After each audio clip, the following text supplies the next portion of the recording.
They say a mother's love is unconditional. But no one tells you what it feels like when that love is quietly pushed aside. My name is Margaret. I am 72 years old. And 6 months ago, my own daughter made me feel like I had overstayed my welcome in her life. It happened on an ordinary Tuesday morning, the kind of morning I have lived through thousands of times. I was standing in my small kitchen, the same kitchen I have cooked in for over 40 years, making oatmeal the way I always do. Slowly, carefully. My hands don't move the way they used to. Arthritis has a way of reminding you that time always wins. Still, I manage. I've always managed. My daughter Lisa lives 3 houses down from me. She moved back to our neighborhood 15 years ago when she married Tom. They have 2 children, Emma and Jake. 13 and 10 now. For years I believed we were close. I babysat every week. I brought casseroles when Lisa looked tired. I helped with school projects, birthday parties, scraped knees, and forgotten lunches. I thought I was being a good mother. I thought I was being a good grandmother. That Tuesday, just after I finished breakfast, my phone rang. It was Lisa. "Mom," she said, and something in her voice made my stomach tighten. "Can you come over? We need to talk." Those words. They never mean anything good. But I said yes. Course I did. I put on my cardigan, the blue one she gave me 2 Christmases ago, and walked down the street to her house. Lisa was waiting at the door. No hug, no smile. Her face looked tired, but not the kind of tired I could fix with a meal or a kind word. "Sit down, Mom," she said. I did. My hands were shaking, so I folded them in my lap. She sat across from me in the armchair that used to be mine before I gave it to her. She stared at me for a long moment, and then she said the words that changed how I see everything. "Mom, Tom, and I think it would be better if you didn't come around so much anymore." And blinked. "I don't understand. The kids are getting older," she continued. "They need independence. And honestly, you're around too much. It's overwhelming. Overwhelming." I felt something crack inside my chest, but I kept my voice calm. "Have I done something wrong? If I have, tell me. I can change." She shook her head. "It's not about that. We just need boundaries." Boundaries. That word felt like a door quietly closing. "I understand," I said, even though I didn't. I walked home alone. And when I closed my front door, I cried in my kitchen the way I hadn't cried in years. The days that followed were some of the loneliest I have ever known. I did exactly what Lisa asked. I stayed away. I didn't walk over in the afternoons. I didn't knock on the door just to say hello. I didn't offer to help with homework or dinner or rides to practice. I told myself I was respecting her boundaries, even though every part of me wanted to do the opposite. In the mornings, I still woke up early out of habit. I made 1 bowl of oatmeal instead of 3.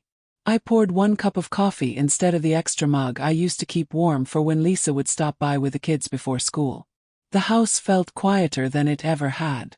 I watched from my front window as Emma and Jake got on the school bus. Wave. They waved back. Sometimes they looked like they wanted to come over, but they didn't. I didn't blame them. Children follow the rules the adults set. Weeks passed. I filled my time the only way I knew how. Church on Sundays. Gardening when my knees allowed it. Reading in the afternoons. I told myself I was fine. I told myself this was just a phase. Then one afternoon, about 3 weeks after that conversation, I was outside pulling weeds from my front garden. My back hurt. My hands were sore. But the garden had always been my quiet place. Place where I could think. That's when I heard someone say my name. "Mrs. Peterson." I looked up. It was Sarah, Lisa's next-door neighbor. She's a good woman. Kind. Warm.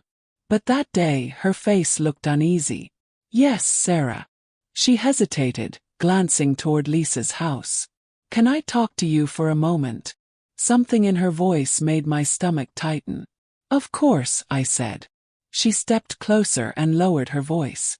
"I don't know if I should say this, but I heard Lisa on the phone last week. Her window was open. She was talking about you." I felt my breath catch. "What did she say?" Sarah looked uncomfortable. "She said she was relieved you weren't coming around anymore." that things were easier without you. She said you were old-fashioned, set in your ways, and that the kids were happier without your constant presence. Each word landed like a quiet blow. Thanks, Sarah. I don't even remember what I said exactly. I just know I went back inside my house and sat at my kitchen table for a very long time. That night, sleep didn't come easily. I lay awake thinking about Lisa as a little girl. About the night her father died in that accident. She was 7. She crawled into my bed and asked if I would disappear too. I promised her I wouldn't. And I never did. I remembered the years that followed. Working 2 jobs. Packing lunches late at night. Missing my own rest so she could have piano lessons and college tuition and a chance at a life better than mine. And now, I was too much. But I am a mother. And mothers don't stop loving their children, even when their hearts are breaking. So I made a decision. I would give her the space she wanted. I would not interfere. I would not push. But I would stay ready. Quietly. Just in case. 2 months passed. I saw Lisa once at the grocery store. We exchanged polite hellos like strangers who shared a history neither of us wanted to bring up. I sent birthday cards to Emma and Jake. I didn't expect replies. Then, on a Friday evening in late October, my phone rang. It was Tom. "Margaret," he said, his voice shaking. "We need you. Lisa's in the hospital." Everything else disappeared. "What happened?" I asked. "She collapsed at home. They think it's her heart. She's in surgery." I didn't ask another question. I grabbed my purse and drove to the hospital as fast as my old car would allow. Tom was waiting in the hallway when I arrived. His face was pale. His hands were trembling. "The kids?" I asked. "They're with a neighbor." "I'll take them," I said without hesitation. That night, Emma and Jake slept in my house again for the first time in months. I made them hot chocolate. I held them while they cried. I told them their mother was strong, even though I was terrified. Lisa's surgery lasted 5 long hours. When the doctor finally came out, he said she had a serious heart condition no one knew about. Recovery would take months. From that day on, I was there. Every single day. I cooked, cleaned. I helped with homework. I stayed quiet when Lisa was tired. I stayed present when she needed comfort. She was fragile in a way I had never seen before. And slowly, she began to heal. Lisa came home from the hospital 3 weeks later. She was thinner, quieter, slower. The kind of slow that comes when your body has reminded you it can fail without warning. The doctors told her she needed rest. No stress. No heavy lifting. No rushing through life the way she always had. So I stayed. At first, she barely spoke to me beyond what was necessary. She thanked me when I brought her medication. She nodded when I reminded her to drink water. Our conversations were careful, like we were both afraid to step on something fragile. But late one night I heard her crying. It was past midnight. The house was dark. I was sitting at the kitchen table, sorting pills into one of those plastic boxes with the days of the week printed on them. Her sobs drifted down the hallway, soft but unmistakable. I stood there for a long moment debating with myself. She had asked for boundaries once. But this was different. I knocked gently on her bedroom door. "Lisa," said. "It's Mom." There was silence. Then quietly, "Come in." She was sitting up in bed, tears running down her face. She didn't try to hide them when she saw me. That alone told me how tired she was. "I can't sleep," she whispered. "Every time I close my eyes, I think my heart is going to stop again." I sat down beside her. Slowly, carefully, just like I used to when she was small. "You're safe right now," I said. "I'm here." That was all it took. She leaned into me and broke down completely. Her shoulders shook. Her breathing came in sharp, uneven gasps. I wrapped my arms around her, feeling how thin she'd become, how fragile my once strong daughter now felt. "I was so wrong," she said through her tears. "I pushed you away when I needed you the most." I didn't say anything. I just held her. "I told myself I was being independent," she continued. "That I didn't want to end up like you. Alone, centered around your kids with nothing else. That one hurt. But I stayed quiet. And then I almost died, she whispered. And all I could think about was you. About how you never left.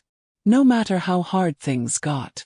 She pulled back and looked at me, her eyes red and swollen. I said awful things about you, Mom. People. Things I didn't really mean. He nodded. I know. Her face crumpled again. How can you forgive me? I reached up and brushed her hair back, just like I did when she was little. Because I'm your mother, I said. And mothers don't keep score. From that night on, something shifted. Lisa began asking for my help. Not out of obligation, but out of trust. She asked for my advice again. She laughed at my stories. She apologized more than once, in different ways at different times. Tom apologized too. He admitted he'd encouraged the distance because he thought it would make life easier. He was wrong. Emma and Jake started spending afternoons at my house again. They did homework at my kitchen table. They told me about school drama and silly jokes and dreams for the future. One evening, Emma looked up at me and said, Grandma, it didn't feel right when you weren't around. Neither did it to me. Months passed. Lisa's strength returned slowly. She went to therapy. She learned to slow down, to listen to her body, to accept help without shame. One afternoon we sat together on my front porch, watching the sun dip behind the houses. I was afraid of becoming you, she said suddenly. I looked at her. And what do you think of me now? She smiled softly. I think you're the strongest person I know. Tears filled my eyes, but I didn't let them fall. Because sometimes love doesn't need revenge. Just needs time. Life didn't magically turn perfect after that. Healing never works that way. Lisa still had days when fear crept into her voice. Days when she'd check her pulse too often. Days when exhaustion made her short-tempered. But now, instead of pushing me away, she reached out.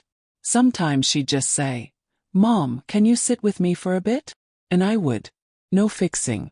No advising. Just being there. I learned something important during those months. Children don't stop needing their parents when they grow up. They just forget how much. Until life reminds them. One evening, close to a year after her surgery, Lisa invited me to dinner. Not because she needed help. Not because the kids had nowhere else to go. Just because she wanted me there. We sat around the table, Tom, the kids, and me. Laughter filled the room. Real laughter. The kind that doesn't feel forced. Halfway through dinner, Lisa stood up, tapped her glass and said, I want to say something. I felt my heart tighten. Old habits die hard. She looked at me. I hurt my mother, she said plainly. I pushed her away when she only ever tried to love me. And I almost lost the chance to make it right. The room was silent. I used to think independence meant not needing anyone, she continued. Now I know it means knowing who will be there when everything falls apart. She walked over and hugged me. Unapologetic. Like she wasn't afraid anymore of being seen as a daughter. I'm glad you never stopped being my mom, she whispered. That night when I walked back to my house, the street felt warmer somehow. Familiar. Like it used to. I still live alone. I still make one bowl of oatmeal in the mornings. But my phone rings more now. The kids stop by after school. Lisa asks for advice again, even when she doesn't take it. And sometimes late at night I sit quietly and think about how close I came to believing I was no longer needed. If there's one thing I've learned in 72 years, it's this. Parent never forgets. Not the sleepless nights. Not the sacrifices. Not the pain. And certainly not the love. Even when their child does.